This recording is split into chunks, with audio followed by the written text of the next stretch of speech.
You're listening to Ascharya. The primary purpose of Shankara's avatar was to restore the Vedas to their original status across the country.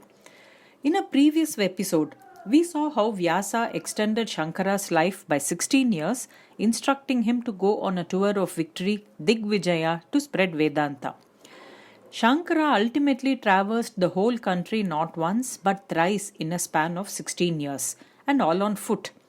It seems unimaginable, yet this was the effort he undertook to ensure the Vedas were once again held in sacred esteem by the people. Shankara first travelled to Mount Kailash in the Himalayas to have Shiva's darshan. Shiva gave 5 crystal or spatika lingas to Shankara to be installed across the country and worshipped in a specific manner. All three, the giver, the receiver, and the given object, were manifestations of Shiva himself. This unity of the one supreme self is that basic teaching of Vedanta. The 5 lingas are still intact and worshipped today. Mukti Linga at Kedarnath, Varalinga at Pashupatinath Temple Neelakanta Kshetra in Nepal, Moksha Linga at Chidambaram, Bogalinga at Sringeri, and Yoga Linga at Kanchipuram. Pleased with Shankara's worship, Shiva also gave him palm leaf manuscripts of Saundarya Lahari, a 100-verse composition in praise of Shakti.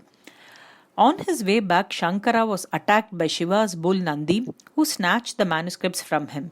Nandi then ate more than half of the leaves, leaving behind only 41 verses of the original.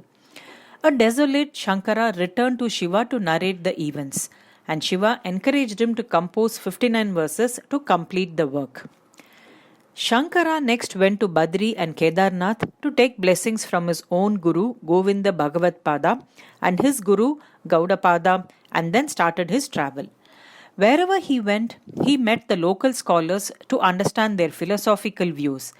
When these were contrary to Vedas, he debated them, convincing them to change their mind through his sound teachings. These scholars wielded strong influence on the local population, so convincing them to adopt the Vedas meant convincing the population too.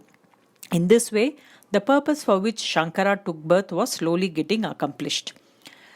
Shankara visited several places including Srishailam, Rameshwaram, Tirupati, Srirangam, Puri, Dwaraka, and Sringeri, and established many mathas which continue to exist. The Chardham pilgrimage, covering places he visited in 4 corners of the country, Badrinath, Rameshwaram, Dwaraka, and Puri, is very popular with the devout. What we know about Shankara's travels is mostly not available in written records but passed down several generations.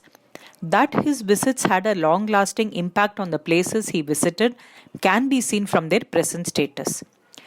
Kanchipuram, the temple town, holds special significance in this context. Apart from remodeling its many temples, Shankara consecrated the Sri Chakra here to calm down the angry aspects of goddess Kamakshi, the town's main deity. He also established the Kanchi Mat where he installed the Spatika Yoga Linga for worship by him and his successors. How many of us realize that we are in constant touch with Shankara in our daily lives? Ganesha Pancharatnam, Subramanya Bhujangam, Shiva Lahari, Saundarya Lahari, Govindashtakam, Bhaja Govindam, Lakshmi Narasimha Karavalamba Stotram, Kanakadara Stotram are some popular shlokas many of us chant from the long list of his compositions. There is an interesting story behind the Bhaja Govindam. While in Kashi, Shankara saw an old man intensely studying the rules of Sanskrit by Panini.